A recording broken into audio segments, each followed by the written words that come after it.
Hello friends and welcome back to the new blog. कैसे हैं आप सभी। फ्रेंड्स, ये शाम का वक्त है, करीब बज रहे हैं शाम के 5 और अभी बस थोड़ी देर आराम करने के बाद ना कुछ देर बाद उठी हूँ और बस यहाँ पर जो है ना कपड़ों वगैरह की तह लगा रही। तो जो कपड़े सुबह धोए थे, मशीन लगाई थी, तो वो सारे कपड़े जो है ना अब सूख गए थे और बच्चे स्कूल से आए थे तो उनकी ड्रेसेस वगैरह भी मैंने दोबारा से धो दी थी।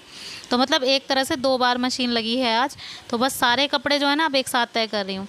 अच्छा, नीचे शॉल पे बिछा के रखे हुए हैं कपड़े, वो इसलिए क्योंकि इसमें जो रेत वगैरह होता है ना वो ना झड़े और रेत वेत फिर जो है ना वो सीधा बिस्तर पे आ जाता है। तो अब मैं उठा के अच्छे से और झाड़ के फिर इनकी तह वगैरह लगा रही हूँ। तो जो कपड़े जहाँ के हैं वहाँ अरेंज कर रही हूँ, छोटे कपड़े अलग और बड़े कपड़े अलग। तो मतलब बच्चों वाले कपड़े वो अलग रखने हैं, सिविल वाले अलग, स्कूल ड्रेसेस अलग। तो सब अरेंज करने के बाद जो है ना घर के, और उसके बाद जो है ना स्कूल ड्रेसेस रखूँगी मैं यहाँ पर साइड में। तो ये एक ड्रॉर है छोटा वाला मेरा, उसको साइड में रखूँगी और उसको उसी में ही स्कूल ड्रेसेस वगैरह रखती हूँ ताकि मुझे आसानी से सुबह सब मिल जाए, इधर उधर ढूंढना ना पड़े।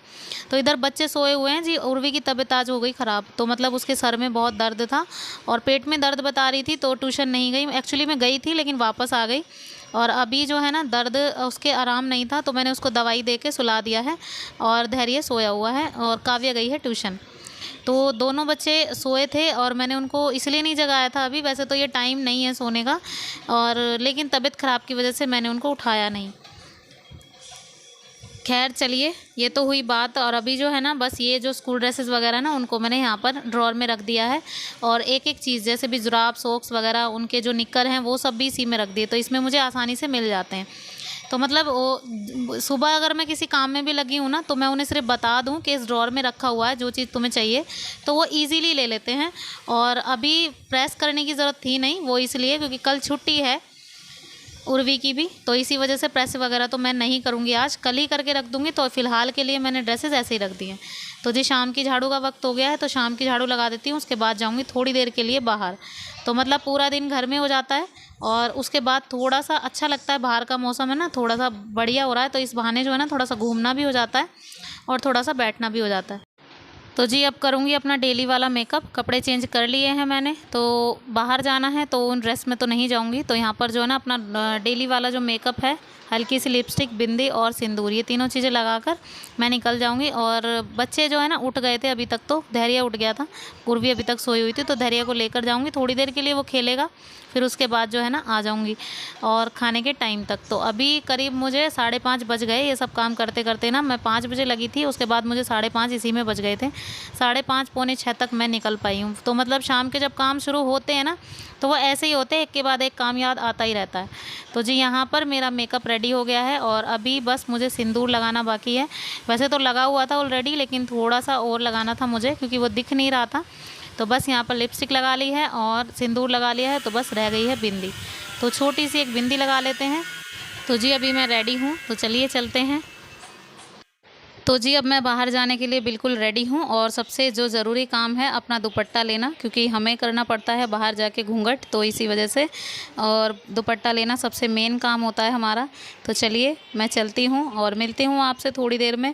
और अभी है ना, अभी करीब बज गए थे 6, तो मतलब इतना सब काम करते करते मुझे 6 बज गए और फिर उसके बाद जो है ना मैं आई थी करीब 7 बजे करीब ऊपर।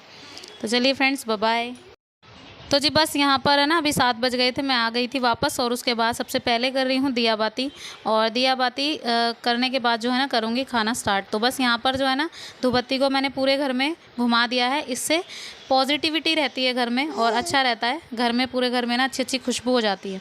तो चलिए फ्रेंड्स, पूजा पाठ करने के बाद अभी बारी आती है खाना बनाने। तो जी खाने में बस अचानक से डिसाइड हुआ था कि आज बनेगी कचौरी। तो सबसे पहले आलू उबालने रख दूँ और यहाँ पर जो है ना आलू मैंने ले लिए हैं, इनको अच्छे से धो दूँगी, फिर उसके बाद इनको उबालने के लिए रख दूँगी। तो मतलब ऐसा कोई प्लान नहीं था कि कचौरी हमें बनानी है, तो अचानक से जब ऐसा लगा ना कि कुछ ऑप्शन नहीं लग रहा है मुझे, कोई सब्ज़ी वगैरह थी नहीं, तो मैंने सोचा कि बस कचौरी ही बना लेती हूँ। सब्ज़ी वगैरह बनाऊँगी तो वो सुबह भी चाहिए, सुबह अलग से फिर सब्ज़ी बनेगी, तो इसलिए मैंने सब्ज़ी ड्रॉप कर दी थी, बस यहाँ पर आलू उबालने के लिए रख दिया। तो जी जब तक आलू उबलते हैं ना, क्योंकि आलू के पराठों में बहुत ज़्यादा एफर्ट्स लगते हैं, आलू के पराठे हों या कचौरी हों उसमें बहुत ज़्यादा एफर्ट्स लगते हैं, एक सब्जी का ही काम करते हैं वो भी।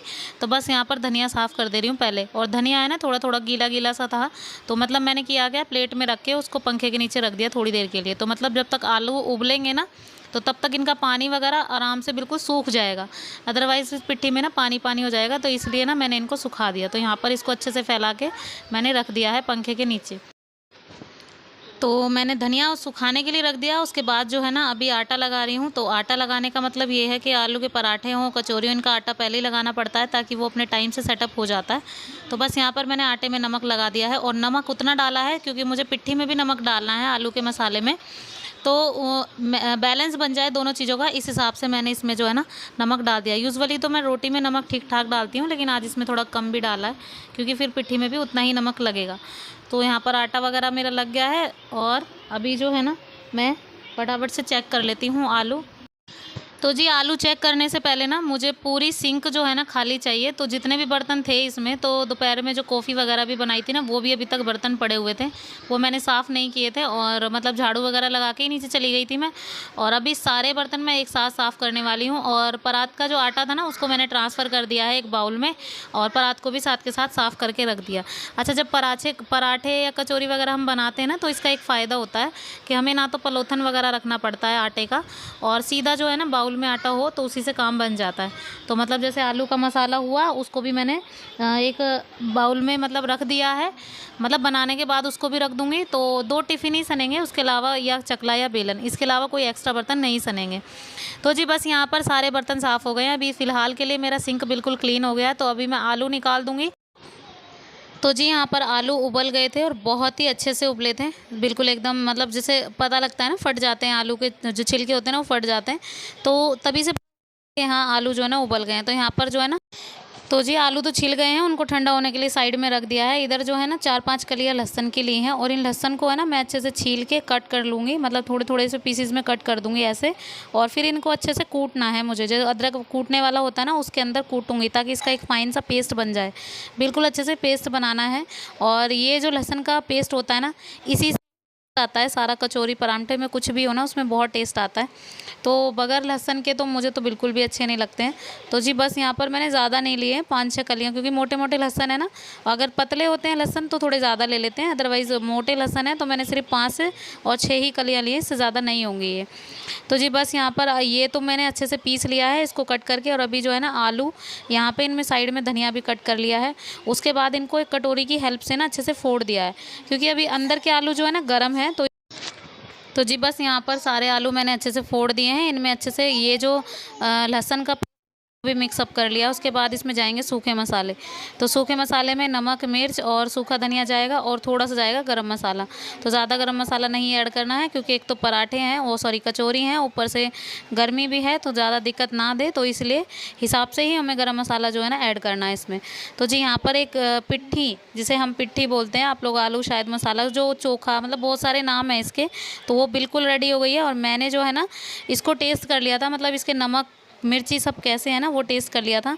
और टेस्ट करने के बाद मुझे नमक हल्का कम लगा, तो मैंने इसमें दोबारा से ऐड कर लिया नमक थोड़ा सा। तो जी बस यहाँ पर जो है ना आप कचौरियों का सेटअप रेडी कर दिया। और इधर जो है ना कढ़ाई में रिफाइंड ऑयल चढ़ा दिया था। उसके बाद एक पेपर में प्लेट रख के ना रख दी थी, कचौरियाँ बनाने की कर ली थी तैयारी। तो जी सबसे पहले एज़ यूज़ुअल हम बनाएंगे छोटी सी पूरी, जो हमारी गैस पे जाएगी। उसके बाद शुरुआत होगी कचौरियाँ भरने की। तो यहाँ पर आटा लिया, उसमें जो है ना अच्छे से पिट्ठी, उसके बाद जो है ना पहली ही कचौरी जो है ना थोड़ी बहुत अच्छी बनी थी। ऐसा होता है मेरे साथ हमेशा कि कभी भी जब मैं शुरुआत करती हूँ ना, तो मेरी पहली कचौरी कभी भी अच्छी नहीं बनती है, हमेशा फटती है। तो आज जो है ना नहीं फटी, पता नहीं कैसे, और अच्छी खासी बनी थी। और मुझे भी इस बात की खुशी थी कि हाँ धीरे धीरे जो है ना मैं सीख रही हूँ। तो ये सब चीज़ें जो है ना हम करते रहते हैं तब आ ही जाती है। शुरुआत से तो देखो कोई नहीं सीखता है, सब सीखते सीखते ही सीखते हैं। और ज़रूरत नहीं है इस चीज़ की कि हम लोग कोशिश करते रहेंगे ना तो हम लोग को सब आ ही जाता है। तो मुझे भी नहीं आती थी, मैं झूठ नहीं बोलूँगी, मुझे बिल्कुल भी नहीं आती थी। अब तो लेकिन बहुत अच्छे से हो जाता है। इतना है कि मैं अपने बच्चों को बना के खिला देती हूँ। और ये देखिए गर्मा गर्म कचौरियाँ बिल्कुल अच्छे से उतर के आ रही हैं, और बहुत अच्छे से सिक भी रही हैं, क्योंकि कच्ची नहीं छोड़नी है बिल्कुल भी। और पहली जो कचौरी थी ना वो तो फूल भी गई, वो देखो पूरी की तरह फूल गई। उसको पता नहीं गुस्सा आ गया या मुझसे नाराज़ हो गई, वो फूल गई। तो अभी देखो, अब मैं ये जो पूरी कचौरियाँ हैं ना, सॉरी, इनको मैं भेजूँगी नीचे। तो सबसे जो पहले बनती हैं ना कचौरियाँ, वो जाती हैं पापा जी के लिए। तो मैंने उर्वी के हाथ उनको पापा जी के लिए भेज दी थी। उसके बाद जो है ना बच्चों की हुई थी खाने की शुरुआत। तो मतलब यहाँ पर जो है ना कचौरियाँ अभी सिर्फ मैं अपने और बच्चों के लिए बनाने वाली हूँ। वो अभी तक आए नहीं हैं और लाएंगे भी लेट ही शायद, बोल रहे थे। मैंने उनको फ़ोन किया था तो बोल रहे थे 9 बजे तक आऊँगा। तो बस अभी तो फ़िलहाल 8 बजे हुए हैं, तो बस मैं अभी अपने लिए बना रही हूँ, बच्चों के लिए बना रही हूँ, क्योंकि ये कचौरियाँ ठंडी ना हो जाएँ, तो वो जब आएंगे उनके लिए तब बनेगी। तो जी यहाँ पर कचौरियाँ बिल्कुल रेडी हैं, तो आइए आप लोग भी इनवाइटेड हैं, खा लीजिए। और टेस्टी भी सच में बहुत बनी थी। और जब ऐसा लगता है ना कि खाने में टेस्ट आ जाता है तो ये लगता है कि हमारी मेहनत जो है ना सफल हो गई। तो जी बस यहाँ पर जो है ना खाना वगैरह खाने के बाद मैं लग गई थी यहाँ पर ये मूली वगैरह करने में। तो ये भी, और इसके बाद जो है ना ये भी मेरे साथ हेल्प कर रहे थे। तो ये मूली की भुजी जो है ना सुबह बनेगी, तो ये तो अभी करके रखनी होगी क्योंकि सुबह टाइम होगा नहीं इतना, तो बस इसीलिए जो है ना हम इसमें अभी लग गए थे। और ये आ गए थे, उसके बाद हम लोग किया था, मतलब ये सब करते करते ना हमें 10 सवा 10 का टाइम हो गया था, क्योंकि ये आए करीब 9:15 के बाद। और फिर उसके बाद मैंने इनके लिए कचौरियाँ बनाई, और उसके बाद जो है ना मैं इनको खाते खाते 9:45 करीब हो गया था। मतलब आप सब ये लगा लो कि मतलब मुझे 10:30 सवा 10 हो गए थे। तो जी ये था मेरा आज का व्लॉग कैसा लगा आपको? अगर व्लॉग पसंद आया हो थोड़ा सा भी तो प्लीज़ लाइक ज़रूर कीजिएगा, शेयर कीजिएगा, सब्सक्राइब कीजिएगा चैनल को, बेल आइकन दबाना प्लीज़ मत भूलिएगा। तो ऐसे ही मैं अच्छे अच्छे व्लॉग्स आप सबके लिए लाती रहूँगी, तो प्लीज़ मेरे चैनल को सब्सक्राइब ज़रूर कीजिएगा। तो मिलती हूँ आपसे अपने नेक्स्ट व्लॉग में, तब तक आप अपना ख्याल रखिएगा, सुरक्षित रहिए। Okay, bye bye and take care.